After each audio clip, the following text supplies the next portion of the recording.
For example, they had a big influence in Iraq, in the Iraqi war, civil war, you could say, yes. Or in basically the Shia-Sunni yes. divide thing. Yes. They had a similar one also in Lebanon, yes, being very close to the Hezbollah. Oh, literally yes. put together Hezbollah into another elite force. Yes. They are in Syria fighting alongside the national Syrian army, the Syrian army itself, yes. For Assad, and of course the Russians in there. Why is it that they have decided to create a militia, a religious militia, to do the parallel work to the national army itself? Because well, yes, if you look at the overthrow of the Shah of Iran, yes, in 1979, you know, the army was full of royalists, yes. monarchists, yes. the yes. regular army, yes. and it was full of yes. equipment that had been built up by the United States and yeah. the British ever since, in fact, from 1953-54, after we and the British orchestrated the overthrow of Prime Minister Mossadegh, yeah. who had been democratically elected, but was viewed as being too Soviet, too post-Soviet, or too independent, too socialist in a sense, whatever he was. Yes. You know, the Iranian armed forces had been equipped, trained, and of course with all the oil. Pretty much a creation of the Americans, and some has the British and the rest of them. Absolutely. Yes. So yes. no matter who took over in '79, yeah. there was a need for an army, and an army that functions. Under Khomeini. That's right. Except that if you have an army, a functioning army that's well trained and well equipped, but is not loyal to you because you overthrew essentially their leader. What do? You do set up a separate parallel organization. Many authoritarian states, or dictatorships, if you will, do this sort of thing. In many ways, in the Soviet Union, the KGB had troops. It did have infantry troops as a counterweight to the Soviet army. The Red Army. Yes, so in other words, this is not unusual. And as with all bureaucracies and all government agencies, these organizations take on lives of their own. But Al-Quds Force and the Revolutionary Guard Corps, first of all, being highly motivated and kept separate from the conscripts. The conscripts who basically...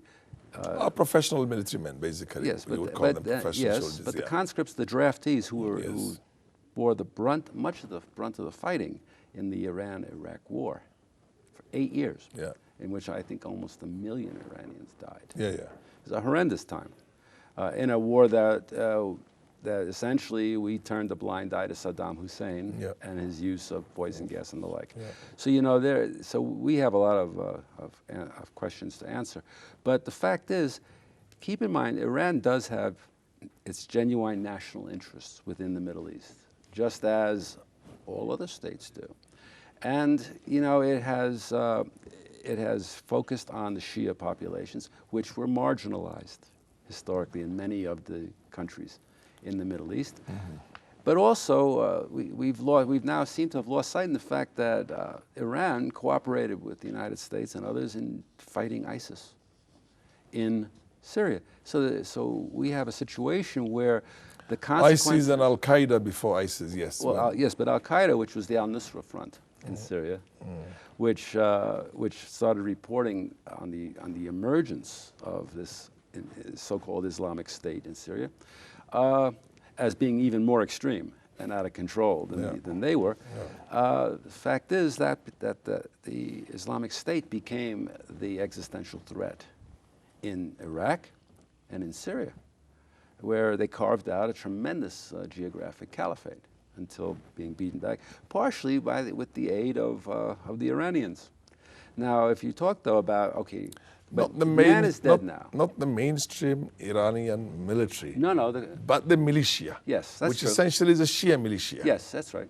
Well, and Iran itself is a Shia state. It's a theocracy, yeah. Yes, although it has had substantial minorities who have lived in peace pretty much since the Shah was overthrown, including the Jewish minority. They're even in parliament, and I remember when I visited the That's right. So, but I was head of a Kenyan parliamentary delegation, and I saw the Jewish members of parliament. I saw also the Zoroastrians who were also represented. Yes, I know. Sunnis, of course, many Sunnis. Yes, the only people who who got left out were the people of the Baha'i faith. were persecuted after Khomeini took power. But there again, you will never see any Sunni in a high-profile office. That's true. But the bottom line is, this Soleimani is dead. He was assassinated, and the consequences are still unfolding. There are sleeper cells, just as I mentioned, the 2 Iranian so-called agents in community. Ever tried to find out exactly what was the intention of the Iranian government in that sting operation that was uncovered, as you put it, with the support of the Israelis? Yes. What did they intend to do in Kenya? Well, it's questionable. It raises a lot of questions because, you see, at the coast, the Israelis and the Iranians were at war. There was an intelligence war in 2010, 2011, and 2012. You may remember that it was the Israelis who uncovered the fact that some 30 Tanzanian-flagged oil tankers registered in Zanzibar were carrying Iranian oil in violation of sanctions. They were, that was the oil being exported to India, to even South Korea, North Korea, but the Iranian-flagged vessels could not carry that oil.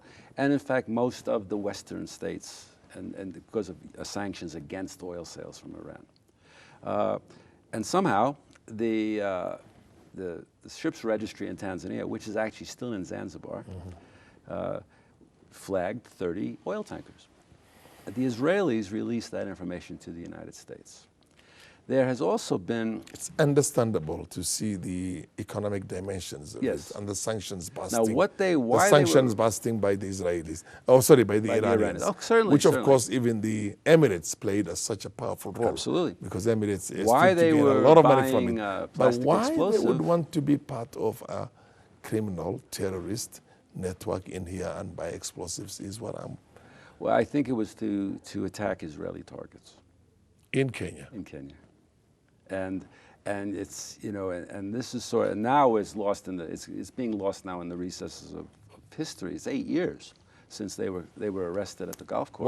Why did the government kind of keep a bit hush-hush on this issue? Well, because there's another... To an extent whereby even at one stage there was a deal between the 2 countries and the Iranians wanted to take them back for them to serve the remainder of the time in Iran, which of course is a joke.